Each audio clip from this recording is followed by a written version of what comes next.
Ang daming nadamay eh. Pati mga sawa nadamay sa inyo. Yun pala, kayo ay hayahay lamang.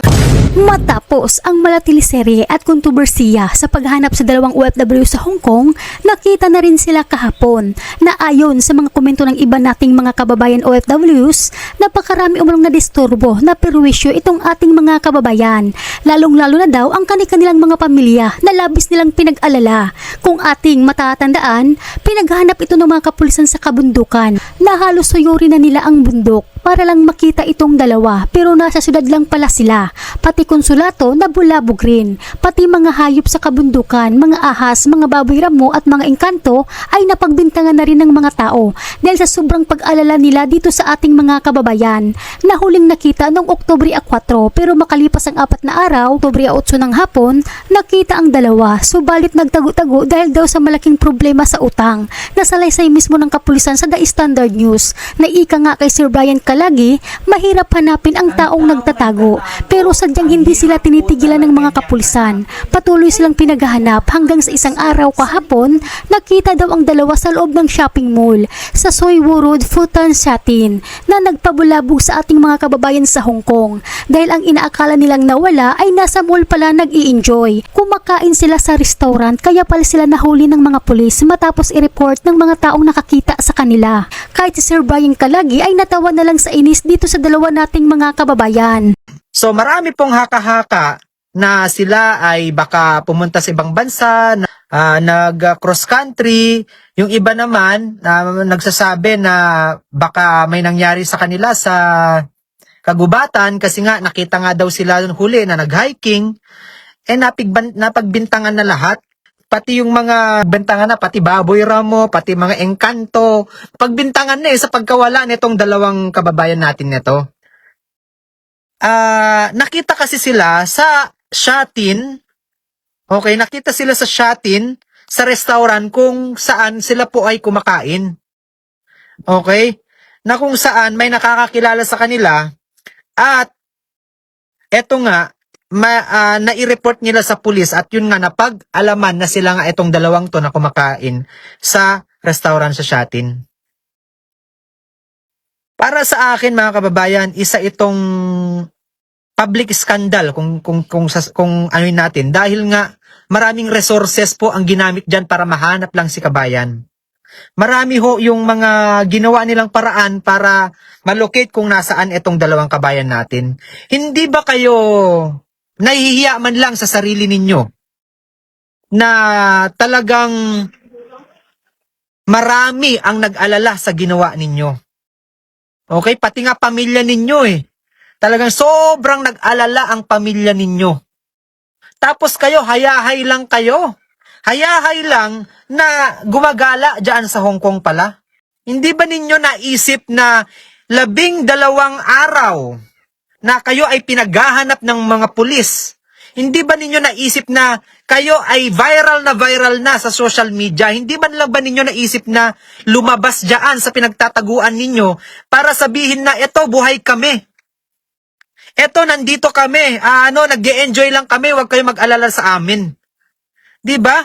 Dapat inisip nyo, hindi lang yung mga kababayan natin o yung mga Filipino community, kahit saang bansa man yan, na nag-alala sa inyo. Dapat inisip nyo rin yung mga pamilya ninyo, nag-aalala sa inyo. Inisip ninyo yung mga pamilya ninyo na halos umiiyak siguro gabi-gabi para lang mahanap kung nasaan kayo. Sa susunod niyan, kapag may kababayan tayong mawala at inireport yan sa pulis, baka sasabihin ng pulis, baka sabihin ng pulis, wala, naghaya-hayahay lang yan, baka nagsha-shopping lang yan, baka nagtatago lang yan. Hindi ba ninyo naisip na maaaring madamay yung ibang mga kababayan natin dahil sa kababayaan na ginawa ninyo? Di ba? Ang daming nadamay Ang daming nadamay, sa totoo lang. Ang daming nadamay, ultimo yung bundok na pintahan ninyo, pati mga sawa na damay sa inyo. Yung dalawa ay matagal ng pinaghahanap at sobrang viral kayo sa social media. Hindi nyo man lang ba naisip na pati pamilya ninyo ay lumapit na sa Philippine Consulate, lumapit na sa kung sino ang pwedeng lapitan para mahanap lang kayo, yun pala kayo ay hayahay lamang. Hindi ba ninyo naisip yun? Grabe, sa totoo lang. Dito sa Pilipinas, ABS-CBN, ayan, nilabas na pati sa ABS-CBN. Ngayon, kapag may mawalang Pilipina, baka sabihin ng mga maghahanap nagtatago na lang yan kahit totoong nawawala na pala. Yun nga sinasabi nila na yung kagagawan ninyo, hindi ba ninyo alam na maaaring mangyari din sa iba yan na totoong nawawala pala, hindi nahahanapin kasi iniisip nagtatago lang. Nakita lang kayo sa restaurant kumakain, parang walang nangyari. Parang deadma lang kayo sa pagiging viral ninyo dyan sa Hong Kong. Isipin ninyo yun. Nagagawa pa ninyo ang mag-enjoy sa kabila ng lahat na marami ang nag-aalala sa inyo. Nagagawa pa ninyo yung kumain sa labas. Kung gusto talaga ninyo magtago, wag na sana kayong lumabas. Nasa loob na lang sana kayo ng pinagtataguan ninyo. Sa totoo lang parang ginawa nyong kalokohan na tong tong pagkawala ninyo. O kita nyo, ABS-CBN, GMA, di ba yung mga malalaking news channel dito sa Pilipinas, ipinalabas pa kayo para lang ma-aware kayo kung nasaan man kayo. Yung pala, hayahay lang pala kayo. Buong mundo kaya, naging viral kayo, tapos yun pala, hayahay lang pala kayo. Wala, nakaka-high blood po kasi mga ma'am. Nakaka-high blood po kasi, unang-una sa lahat, hindi nila inisip yung nararamdaman ng mga taong nag-aalala sa kanila. Tayong mga Pilipino, sobrang nag-aalala sa kanila. Kita mo, pati helicopter dyan sa Hong Kong, nilibot na siguro. Kung saan sila nag-hiking, wala nga silang makita Pati yung mga gustong mag-cross country, baka madamay na rin huyan. Kasi nga, nasa news dito sa Pilipinas, na ang consulate dyan sa Hong Kong ay chinek din sa immigration. So, syempre, ang gagawin ngayon ng consulate natin o kung ano pa man yan, na kung kayo ay hindi kumukuha ng mga papeles, tamang papeles na pupunta sa ibang bansa o ibang lugar, baka hindi na kayo makapunta sa pagko-cross country ninyo. Ang daming madadamay sa ginawa ninyo, sa totoo lang. Yung nag-comment pala sa akin na kung ano yung aking opinion, ito yung masasabi ko lang talaga, ito yung gusto kong sabihin talaga, na hindi nakakatuwa etong ginawa ng dalawa nating kababayan. Hindi nakakatuwa etong kanilang pagtatago na ang ginagawa lang pala nila hayahay sa buhay. Hindi na kayo nahiya na isipin na lang sana ninyo yung pamilya ninyo na talagang umiiyak sa paghahanap sa inyo. Isipin na lang sana ninyo na kumusta na kaya yung pamilya ko sa Pilipinas? Sila na nga mismo lumapit. Hindi nila inisip yung nararamdaman ng mga taong nag-aalala sa kanila.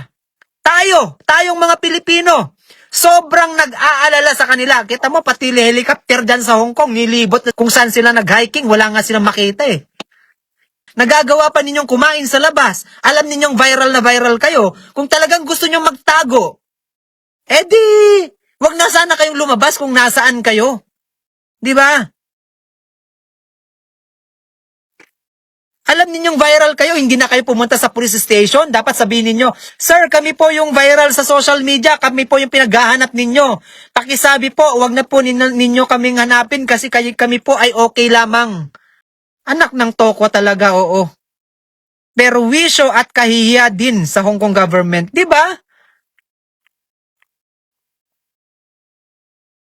Nakakaano po talaga, nakakabisit yung mga ganitong sitwasyon na iniisip lang nila yung mga sarili nila pero hindi nila iniisip yung mga taong nag-aalala sa kanila. Sa totoo lang, dapat mabigyan nga ng leksyon yung mga ganyan Dahil, unang-una sa lahat, alam nilang viral na sila sa buong social platform, media platform. Pero hindi nila nagawang mag-report man lang sa pulis para sabihin na, sir, nandito kami, wag nyo na po kaming hanapin. Para kahit papaano, yung mga naghahanap sa kanila, yung mga nag-aalala sa kanila, ng mga pamilya nila, o yung tayong mga kababayan natin na nag-aalala sa kanila, at least, 'Di ba? Ay, makakahinga tayo ng maayos kasi nasa mabuting kalagayan pala itong kababayan natin. Hindi yung putik, pati mga amo eh. 'Di ba? Siyempre, mga amo, nag-aalala din yan. Yung pala, hayahay lang pala yung buhay ninyo, anak ng tokwa. At saka, sa totoo lang, nag-request pa nga ako na ipag-pray kayong dalawa. Sabi ko pa, sana, nasa maayos pa na kalagayan itong dalawang kababayan natin, pinag-pray pa namin. O mga kababayan, ipag-pray nyo po itong dalawang ito, na sana nasa maayos na kalagayan. Yung pala, hayahay lang pala kayo? Anak ng tokwa naman, oo. Kaya yung mga nagko-comment na mambabash sa inyo, wala ho kayong magagawa. Kung mababash man kayo, deserve nyo yan sa kadahilanan na isipin ninyo yung pamilya man lang sana ninyong nag-aalala sa inyo na malamang hindi nakatulog maghapon magdamag. Hindi nakakatulog para lang isipin kung kayo ba ay buhay o hindi na. Hindi nila naisip yung nararamdaman ng mga nag-aalala sa kanila. Ngayon, mararamdaman ninyo yung galit ng mga kababayan natin sa kadahilanan na kayo lang pala ay hayahay sa buhay.